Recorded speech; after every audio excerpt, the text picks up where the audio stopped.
Russia is pushing NATO to the limit. U.S. envoy warns Putin Trump will force peace or raise the stakes. Here's the latest, so you will be in focus. Subscribe and stay tuned. Russia is testing NATO's capabilities and transatlantic unity, said Estonian Foreign Minister Margus Tsahkna.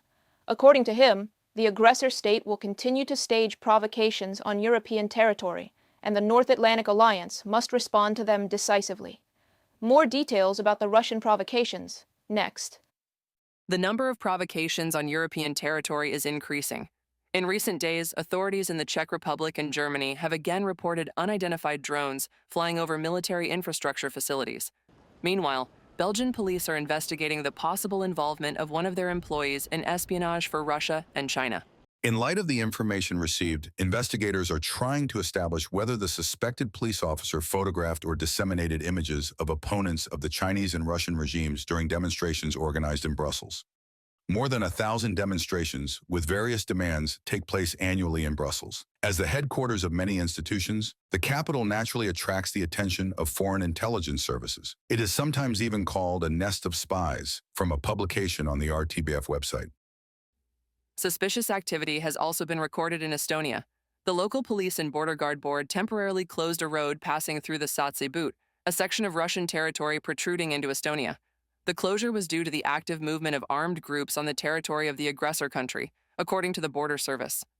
If they were initially moving along the road, at some point they lined up across it. For us, this was a clear danger. We began stopping cars on both sides of the Satsy-But, explaining the situation and warning about patrolling in the area. Most drivers continued on, some turned back. The border service requested information from the Russian side about what was happening in their area. The Russian side responded that nothing was happening, that these were completely routine activities. For us, this was a dangerous situation, and we were forced to make the decision to temporarily close the road passing through the Satsy-But. Estonia will not succumb to provocations as Russia desires, stated Kalev Stoicescu, head of the National Defense Committee in the Estonian parliament.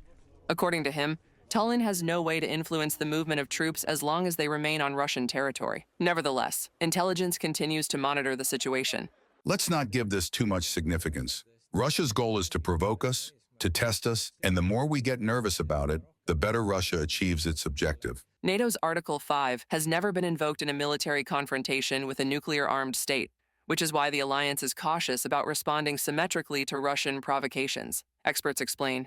However, NATO is not idle. It assesses the level of threat and continuously strengthens its military capabilities. Now, alliance countries are gradually returning to Cold War-era diplomacy. This includes actual airspace violations, maneuvers along borders, espionage scandals, diplomat expulsions, mutual statements, and incidents where submarines or military ships nearly collide. This practice of rubbing up against each other, the escalation of the arms race from all sides. The Institute for the Study of War claims that Russia is entering the so-called zero phase of confrontation with NATO. This manifests in drone provocations, espionage, and informational and psychological operations. Analysts note that the aggressor country is actively building up its human resources and developing concepts and tactics for large-scale combat operations without relying heavily on tanks or armored vehicles. Moscow's direct aggression could begin earlier than 2036, as predicted by Western intelligence. Reported by Andriy Dmitrenko, UATV News. U.S. Representative to NATO Matthew Whitaker stated that President Donald Trump wants to bring Russia's war against Ukraine to an end and continues to work persistently to make that possible. According to him, the head of the White House will create the conditions and leverage necessary to bring Russia to the negotiating table. However, if Putin continues the war, Washington will increase the pressure, Whitaker warned. The topic will be continued by Andriy Dmitrenko. Like any other terrorist, Putin can be forced to make peace, stated Ukrainian President Volodymyr Zelensky in his address to participants of the 71st annual session of the NATO Parliamentary Assembly. If even Hamas is ready to release hostages, Putin can be compelled to restore peace, Zelensky is confident.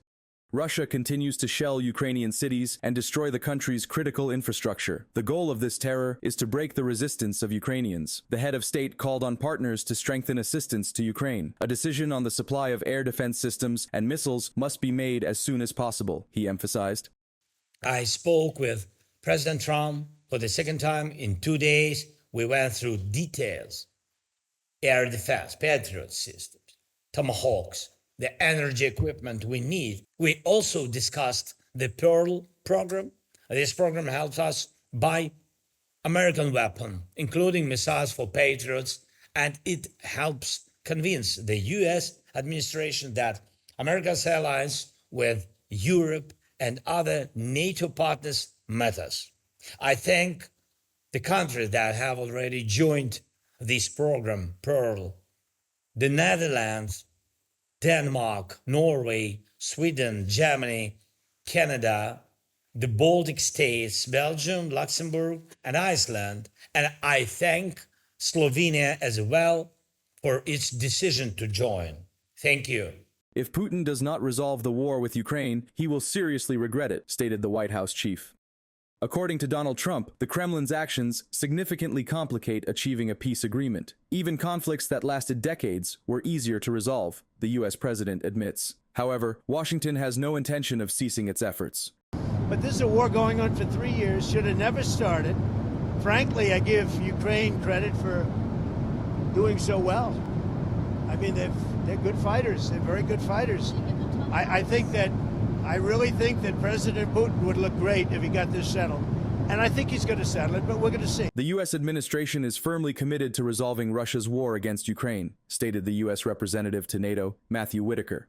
He asserts that if Putin does not take steps to end this war, the U.S. president will intensify pressure on Moscow. Measures will include not only sanctions, but also military aid to Kyiv, Whitaker noted. Some of these settlements are going to take a little bit of work, and we always expect sort of an instantaneous, like Donald Trump makes a phone call and we have a deal, and sometimes that is what happens. But in this case, obviously Vladimir Putin is deciding to be recalcitrant, and we're going to have to continue to increase the pressure, and that's what is happening right now. And we still have many more cards to play, as President Trump has said. A series of meetings and negotiations between Washington and Kyiv will take place soon, reported the spokesperson of the Ukrainian Ministry of Foreign Affairs, Georgy Tikhy. The Ukrainian Foreign Ministry has officially invited U.S. Secretary of State Marco Rubio to the country. In the near future, a high-level Ukrainian delegation will travel to the United States. I can confirm what the president of Ukraine stated. Next week, there will be a visit by Prime Minister Yulia Sviridenko, head of the presidential office, Andriy Yermak, and the president's envoy for sanctions policy, Vladislav Vlasyuk. The main topics are, of course, air defense, energy, and sanctions measures. The visit is very important. The meetings will be at the highest level. You will see a strong lineup of American officials. We expect the visit to be very substantive. These are the teams working on important decisions, some of which are already in progress. These are decisions on security, defense, and sanctions. The Ukrainian Foreign Ministry urged the European Union to adopt the 19th sanctions package against Russia as soon as possible. It should include strong measures against Russia's energy sector, banking sector, and shadow fleet, believes the Ukrainian Foreign Minister, reported by Andriy Dmitrenko, UATV News. What's your take on all this? Share your thoughts below. This is UATV. Stay sharp, in focus, and stay safe.